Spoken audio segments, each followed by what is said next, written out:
नमस्कार, मैं हूं अंजलि और आप देख रहे हैं रफ्तार टुडे। तो चलिए शुरुआत करते हैं आज की प्रमुख खबर से। एकनाथ शिंदे ही चलाएंगे धनुष बाण। उद्धव ही नहीं, इंदिरा और मुलायम भी हार चुके हैं सिंबल का दंगल। पूरा किस्सा। मुख्यमंत्री एकनाथ शिंदे गुट को केंद्रीय चुनाव आयोग द्वारा शिवसेना नाम और चुनाव चिन्ह धनुष बाण दिया गया है। केंद्रीय चुनाव आयोग ने यह महत्वपूर्ण फैसला शुक्रवार को दिया है। चुनाव आयोग के इस फैसले को उद्धव ठाकरे गुट के लिए तगड़ा झटका माना जा रहा है।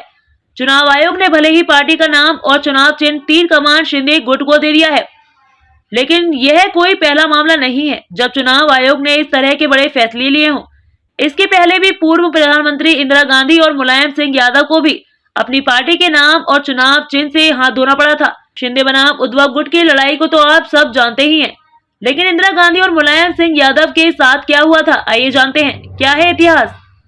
देश के पहले प्रधानमंत्री पंडित जवाहरलाल नेहरू के नेतृत्व में साल 1952, 1957 और 1962 के दरमियान हुए तीनों चुनाव बैलों की जोड़ी वाले चुनाव चिन्ह के साथ लड़े गए थे। उस समय नेहरू को लगता था कि भारत एक कृषि प्रधान देश है, इसलिए उन्होंने यह चुनाव चिन्ह लिया था। नेहरू के बाद लाल बहादुर शास्त्री ने भी बैलगाड़ी चुनाव चिन्ह पर चुनाव लड़ा था और जीतने के बाद सरकार बनाई थी। लाल बहादुर शास्त्री के निधन के बाद कांग्रेस की कमान इंदिरा गांधी के हाथों में आ गई। हालांकि इंदिरा गांधी के नेतृत्व को लेकर इतना ज्यादा गुस्सा और असंतोष पैदा हुआ कि वरिष्ठ कांग्रेसी नेताओं ने कांग्रेस आर नाम का दल बना लिया। इसके अलावा अन्य सीनियर कांग्रेसी नेताओं ने कांग्रेस ओ नाम का दल बना लिया था। इसी ने पार्टी के नाम से और चुनाव चिन्ह पर अपना दावा ठोका था।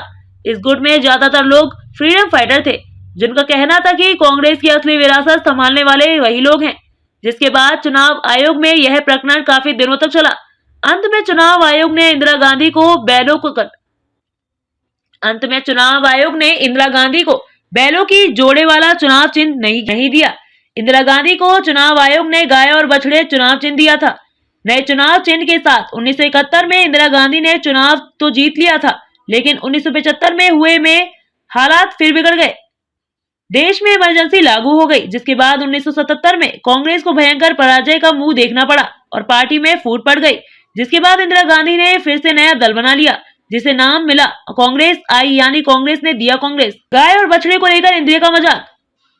गाय और बछड़े का चुनाव चिन्ह इंदिरा गांधी के लिए एक मजाक का सबब बनता जा रहा था। विरोधियों ने इस तरह का प्रचार शुरू कर दिया था कि गाय का मतलब इंदिरा गांधी और बछड़ा मतलब संजय गांधी। इस तरह की छींटाकशी से परेशान होकर इंदिरा गांधी ने पुराने चुनाव चिन्ह को छोड़ने का मन बना लिया था। नए चुनाव के लिए चुनाव आयोग में भी लगा चुकी थी। खबरों में अब तक के लिए बस इतना ही। मिलते हैं फिर ऐसे ही बड़ी खबर के साथ। तब तक के लिए नमस्कार और देखते रहिए रफ्तार टुडे।